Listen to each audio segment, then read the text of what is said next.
Здравейте, банда! Днеска имаме нещо специално, което от доста време исках да пробвам, и това е Umarex TR50 лазер.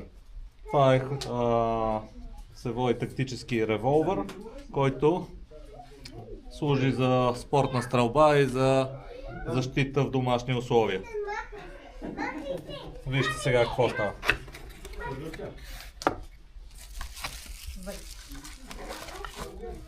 Ето това представлява. Това е Gen 2, втората генерация. Тук отдолу има и лазер. Също така има много готин мерник.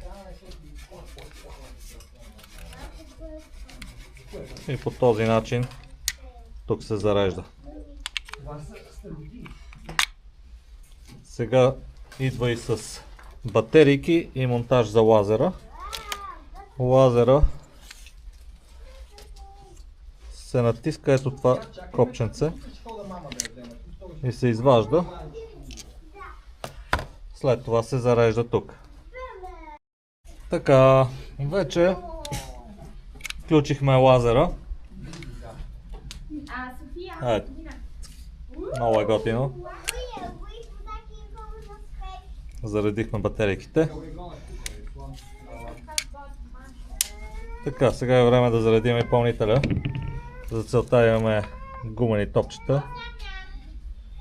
6 на брой. Зареждаме.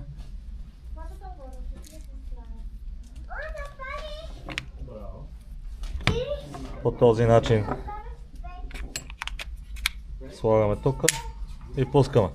Така, след като сме заредили, зареждаме бутилката с въздух. Слага се наобратно. Зареждаме.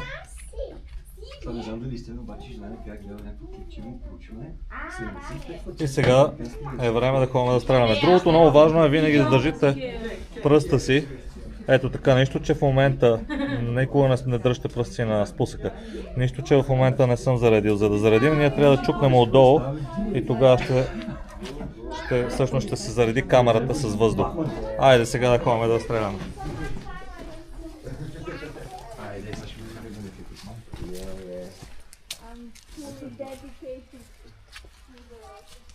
И сега е време да заредим камерата с газ. В принцип трябва да се чукне само отдолу.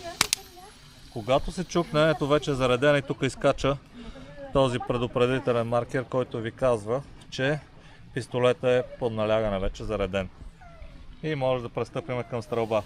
Дори ще включим и червения лазерен мерник.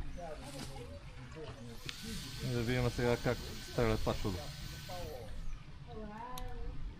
Обираме мекия спусък. Уху! Ethan was over there executing. Look, he's coming, he's coming.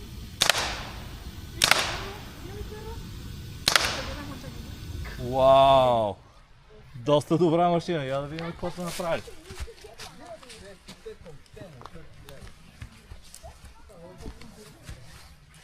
Ами, добри попадения. Погледам.